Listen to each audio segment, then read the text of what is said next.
Hello, this is Matt on the Moon Lambo channel. Here's a headline from the Crypto Basic. Elon Musk reacts to podcast highlighting Ripple win against SEC in XRP case. Now, folks, Elon Musk, he knows. Oh, he knows all about XRP.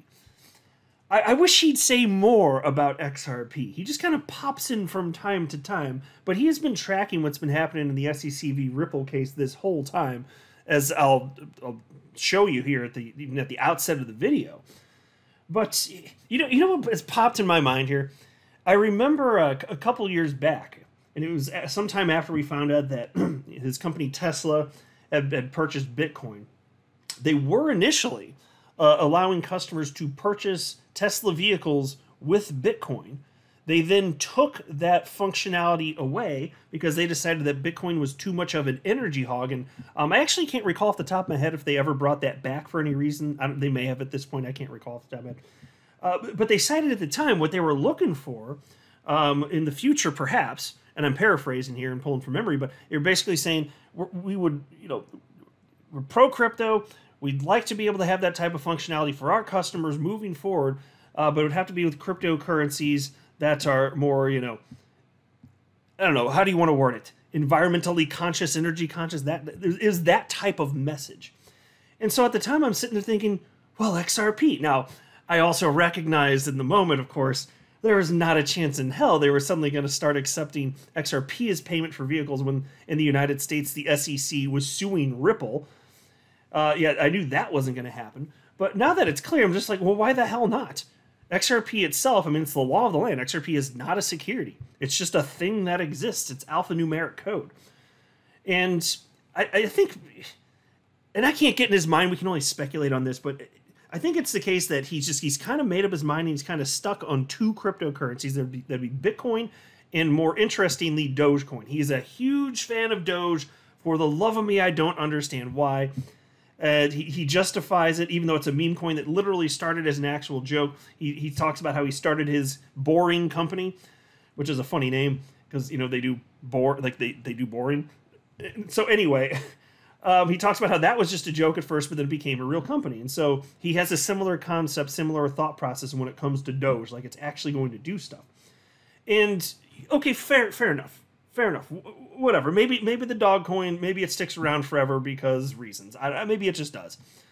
But even if so, I'm just sitting here thinking, you hate the SEC. Wouldn't it be like a good way to just kind of take the screws of the SEC by just, now that it's all over at least, and you're not even risking anything at this point, just allow purchase allow people to purchase a vehicle at Tesla utilizing XRP.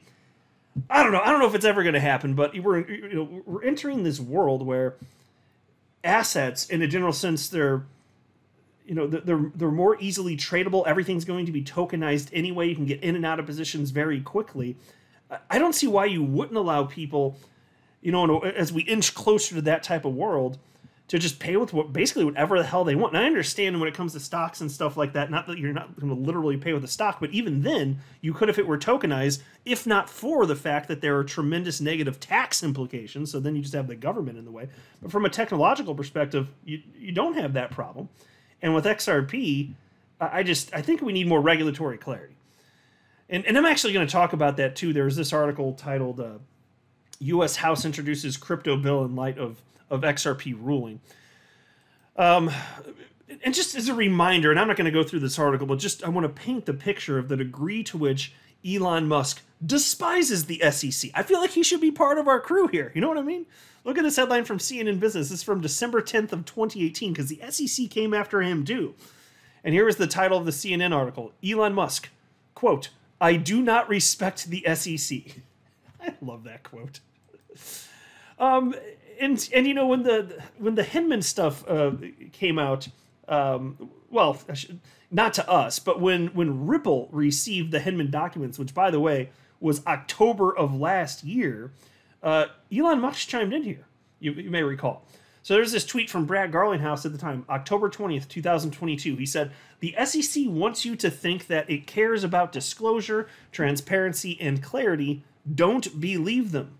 When the truth eventually comes out, the shamefulness of their behavior here will shock you." And Elon Musk despising the SEC, obviously, he actually responded and wrote, "No way," obviously being sarcastic. And so he's been following this whole thing. We already knew this, right? And so then you have this, jumping into this article here, again titled, "Elon Musk Reacts to Podcast Highlighting Ripple Win Against SEC in XRP Case." Ripple Labs recently achieved a near complete victory in its multi-year legal battle against the U.S. Securities and Exchange Commission over the status of XRP. The news sent shockwaves through the crypto community and beyond, garnering significant attention from influential figures. Yesterday, billionaire and CEO of Tesla, Elon Musk, reacted positively to an episode of the All in Technology podcast that, among other topics, discussed Ripple's recent win against the SEC. And so there's the tweet on the screen right there where Elon Musk shared this and wrote, "Good podcast." And so again, he's obviously very well aware of what's going on here. I just wish that he'd jump in and have more to say about this. And by the way, that's not the only thing. In fact, let me highlight this. Here's a tweet from Coinbase Chief Legal Officer Paul Grewal on July 13th, 12:20 p.m. So this is just, whatever it was, a couple hours or so after the news broke that XRP was ruled to not be a security by Judge Torres. So this is when she came to her conclusion. Paul Grewal wrote, "Most days I love being a lawyer. Today is one of them." Because obviously, this is great for them as well. It's great for Coinbase. It's going to bolster their arguments in their fight against the SEC, because the SEC is suing them too. They're claiming that all sorts of assets that Coinbase is selling, the assets themselves are securities. They're making the same BS arguments that they were against Ripple. And harder to argue that now, obviously. And so he said, "Most days I love being a lawyer. Today is one of them." And Elon Musk, I know it doesn't show it on the screen here because that's not the way that that Twitter works, but Elon Musk hit the heart on that too. So he's obviously a big fan of all of this. And the reason that I know this, somebody else had pointed it out, and I'd give credit, except for I can't remember who it was because it was days ago. This is, again, dating back to July 13th. But in preparation for this video, I went to Elon Musk's page and I scrolled down, and it took me about 5 minutes to get to this tweet because holy freaking hell, Elon Musk hits like on a lot of stuff. I have this idea that everything that he sees that pops up on the screen is a heart, and you get a heart, and you get a heart. Oh my god. It took like 5 minutes of scrolling to get to this damn thing. So, I don't know. We'll see what happens here, but I'm just saying, at a minimum, I would say that it seems pretty clear that Elon Musk is on our side in terms of the appreciation, that the happiness that the SEC lost here, but it may just be the case that he's thrilled because he despises the SEC just in general. So any defeat the SEC gets, maybe that's all that it is, and maybe we shouldn't read into it any further than that.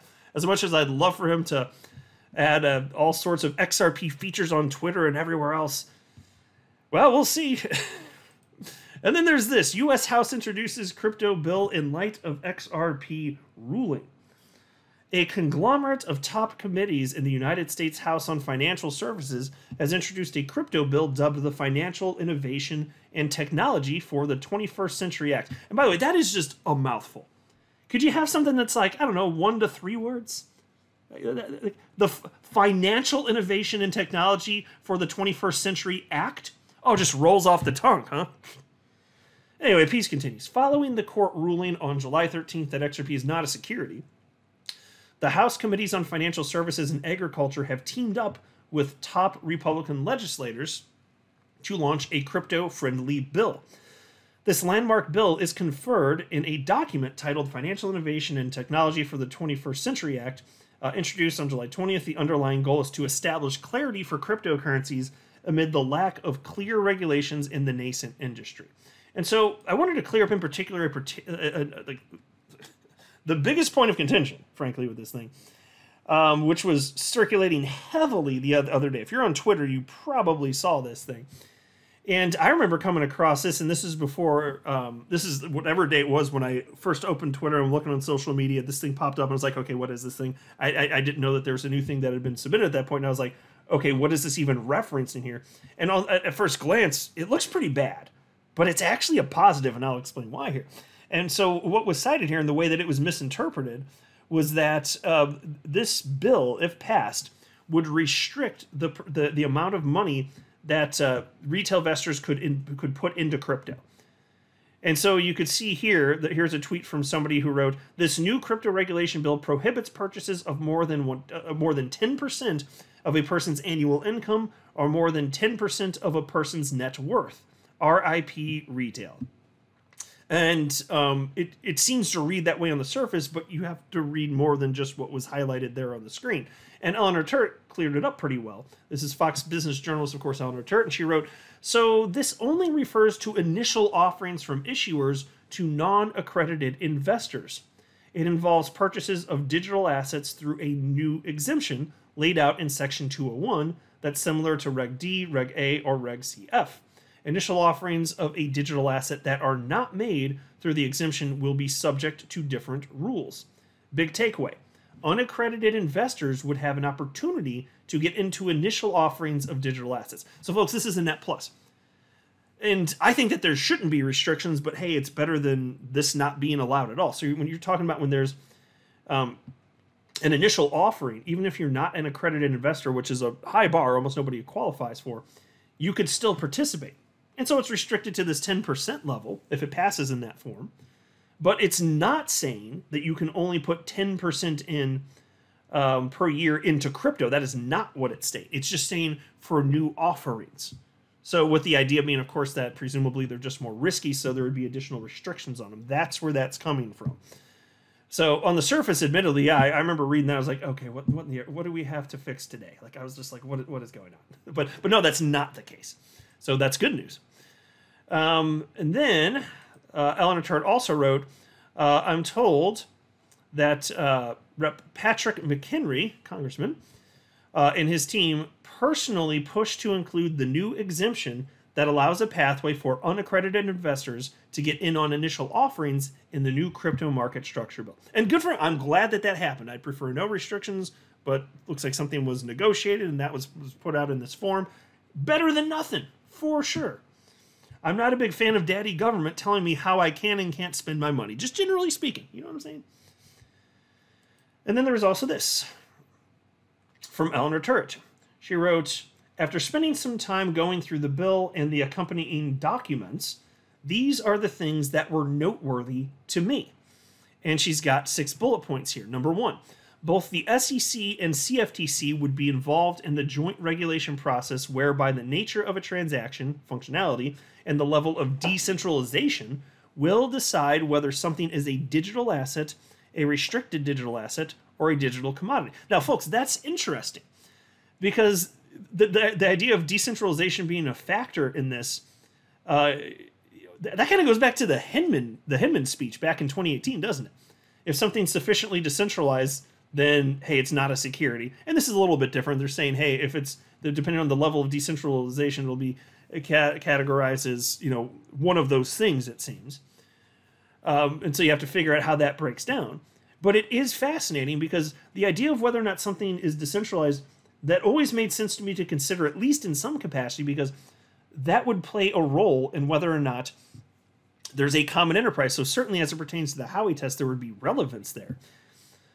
Bullet point number 2 proposes a safe harbor for exchanges to file a notice of intent to register with the CFTC. In the meantime, if they agree to segregate and protect customer funds and provide agreed upon disclosures, they will not have enforcement action brought against them by the SEC for token sales or failure to register. See, there you go. It's a path forward. So rather than taking a hammer to everything and saying, hey, gotcha, safe harbor would seem to provide some particular protections specifically for exchanges, at least. Bullet point 3 provides a regulatory transitional process whereby an entity can come under the oversight of both the SEC and CFTC, and tokens trading on a venue can trade in a safe harbor until they are notified by either agency the tokens are not digital commodities. There you go. This sounds like what Hester Peirce has been talking about. Because if you don't have something like this, then in the United States, you can't be launching a cryptocurrency and sleep easy at night because you're probably going to get sued at some point. But here's a path forward, recognizing if something is centralized, you could be perceived as the issuer. And so that this is a fundamental difference compared to what was being considered when these securities laws were being put together back in the early 30s, and then also in 1946 with the Howey test. And so finally, there's something, this makes rational sense. I'd like to see specifically, I haven't read the whole thing, but I'd love to see more about how it's specifically written. But that concept, yes, that is hitting the nail on the head. And this is why what's most crucial, as we've been stating in the XRP community for some time, we need direction from Congress, and proper direction from Congress. And on the surface, it certainly seems like this is it. So this would dictate what those government agencies could do. If Congress is actually in charge, this is good. Bullet point 4, unaccredited investors would be able to participate in initial digital asset offerings under a new exemption, no limitations on purchasing of digital commodities. Yeah, so that's what I was talking about before. That was the part that was concerning people. Wait, I can only put 10% into crypto in general? No, that's not what that is. Bullet point 5, creation of a CFTC-SEC joint advisory group made up of industry participants that will advise and hold discussions with the regulatory bodies. That's delightful. You know what? That sounds delightful, at least on the surface, because to this point, anything where there's been when the SEC's, considering any sort of rulemaking or policy making, anything along those lines, and there's a period where the public can participate, in air quotes, participate. It wasn't never done in good faith here. But if you have this structure, and it's not just the SEC, and it's the CFTC, and it's demanded by Congress, presumably it would be more productive. Not guaranteed, but hey, directionally seems like the right approach. And then check out this last one, bullet point 6. Would modify the SEC's mission. I love this. Would modify the SEC's mission by adding innovation to factors the SEC must consider when issuing a rulemaking. Love this. This would amend the Securities Act of 1933, the Securities Act of 1934, and the Investment Advisors Act of 1940. Finally, recognizing that it's new technology that cannot be shoehorned into all this old-timey BS. And you have to factor in innovation. That's what the SEC has been trying to destroy through their jurisdictional land grab. But now they will be forced to consider innovation, because they sure as hell haven't been to this point. Hallelujah. It's Christmas miracle. Oh, you gotta love this stuff. I'm not a financial advisor. You should not buy or sell anything because of anything I say or write. That would be a very, very, very bad idea. Until next time, to the moon, Lambo.